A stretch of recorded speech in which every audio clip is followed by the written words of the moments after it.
Hey, what's up everyone? At the end of this video, you're going to understand what circumstances need to be in place for you not to pay maintenance in Illinois. My name is Bobby Buchanan. I'm a divorce attorney in Chicago. I've done hundreds of divorce cases, and this is Illinois Divorce TV. So let's dive in.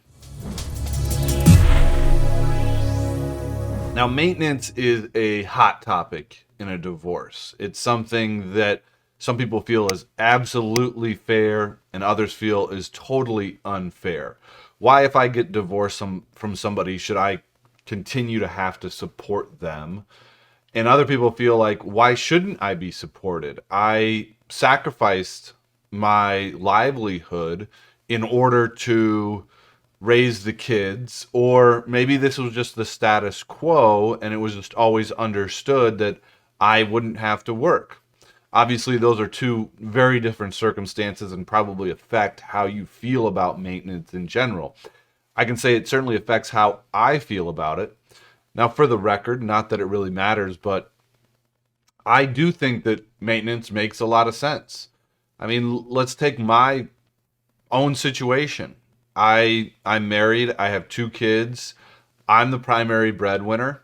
My wife has made the noble decision, and a decision that we made together, that she's not going to work. If she wanted to work, that'd be fine. We'd figure it out. But she wants to be a full-time mom. And that is a very, very noble, extremely important pursuit, and one that makes her entitled to something that, should we ever get divorced. Now, if we got divorced, let's say, let's talk about the situation that she would be in. And obviously, honey, this is very hypothetical. If we were to get divorced, let's say 10 years down the road, I'm going to be in a position, because I've worked every day supporting the family and building my business, that I'm making good money. I am getting the fruits of my labor for those 10 plus years of work. But where is she at? She's in a position where for the last 10 years, she has, and especially those first 5 years when it's so much of your attention needs to be on the kids every single day, 18 to 24 hours a day, your attention is on the kids. She hasn't been building a career. So her earning potential is much less than mine. So if we were to get divorced, would it make sense for me to have to pay maintenance? Yes, I do think it would make sense, and I personally wouldn't have an issue with it. Of course, it's going to sting. Financially, it always stings, and the court recognizes that it stings. The court understands that a single family household is much less expensive to run than a double or a dual household, a two household situation. But that doesn't mean that the primary breadwinner isn't going to have to stretch their income. So with that on the table, my personal opinion about these things, let's dive into what the court actually looks at in order to determine whether or not someone is going to have to pay maintenance. And I think it's important, as you go into the situation, to have a clear understanding of whether or not you are going to have to pay maintenance. You can hope and hope and hope that you won't have to pay maintenance, but not accepting the reality of the situation, all that's going to do is make you want to keep fighting. And you'll find a lawyer, I'm sure you will, that will allow you to keep fighting and allow you to keep paying them to fight when there might not be any fight to have. And at the end of the day, you've just spent 5-6 figures on attorney's fees that you didn't have to, if you had just realized that maintenance is an inevitability. Of course, there are gray areas when it comes to maintenance. There are times when it certainly makes sense to fight, to dig your heels in, to negotiate aggressively, to go to trial. But those gray areas aren't as prevalent as you might think. So let's talk about maintenance. What are the factors that control whether or not you have to pay maintenance? There are 15 factors that the court's going to look at, but the most important are factors 1 and 2. And that is the income. Number 1 is the income and the property of the parties. And number 2 is the needs of the parties.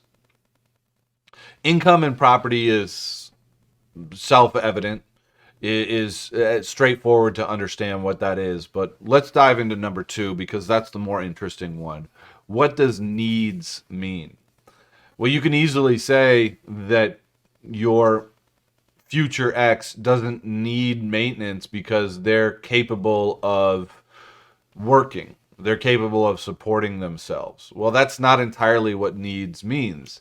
There is situations where one side can't even afford their rent, their utilities, and the basic necessities of life with just their income, and even you add maintenance into that. If it's a nominal maintenance award, there have been cases where the court says the appellate court says you only awarded this person $400 a month, and if you add that to their maintenance, that's not enough to cover their basic necessities. So we know that if one party earns a substantial amount and the other party is incapable of holding a job or incapable of getting a job where their salary will be enough to cover those other all their basic necessities, the maintenance is going to have to fill in the gap, and there is going to be maintenance in that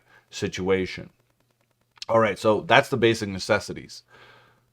What about if in a situation where the parties have always lived kind of an upper middle class lifestyle? Should one party have to dip down into a more modest lifestyle just because of the divorce? Generally, the court's going to say no.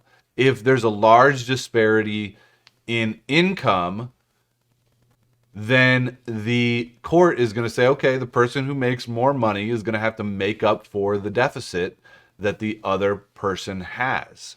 Now, are the incomes going to be equalized? Not necessarily. There's no law that says that the incomes have to be equalized. So the income could be equalized and it might not be equalized. There's no definitive rule on that.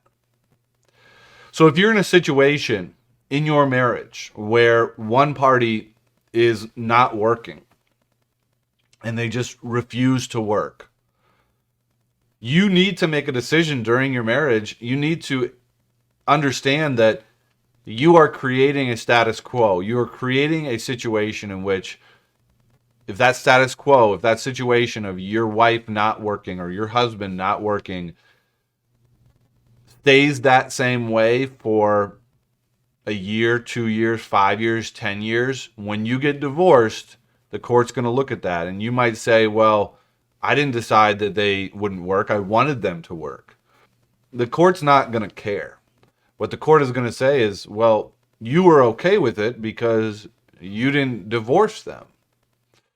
And obviously it's not that simple, because when we're in the middle of a marriage and we love someone, if they are deciding that they're just not going to work, we have to decide whether or not their companionship and the love we have for them outweighs this decision that we don't necessarily agree with. And that's a really tough decision to make.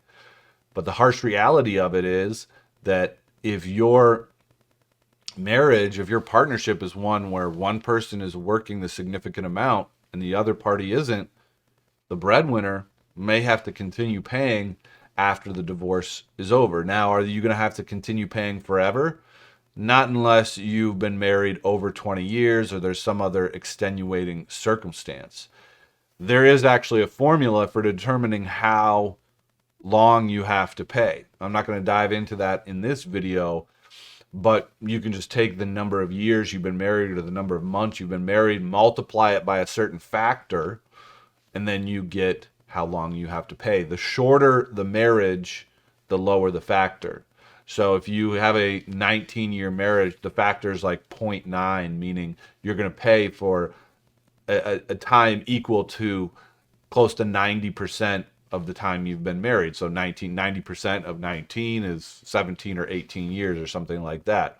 Whereas if you've been married for 1 year, your maintenance obligation is going to be like a factor of 0.2. I'm not sure exactly. I'd have to look it up, but you'd be paying for like 2 or 3 months. Usually a year marriage, it's not even worth fighting over maintenance, even if there's a huge discrepancy.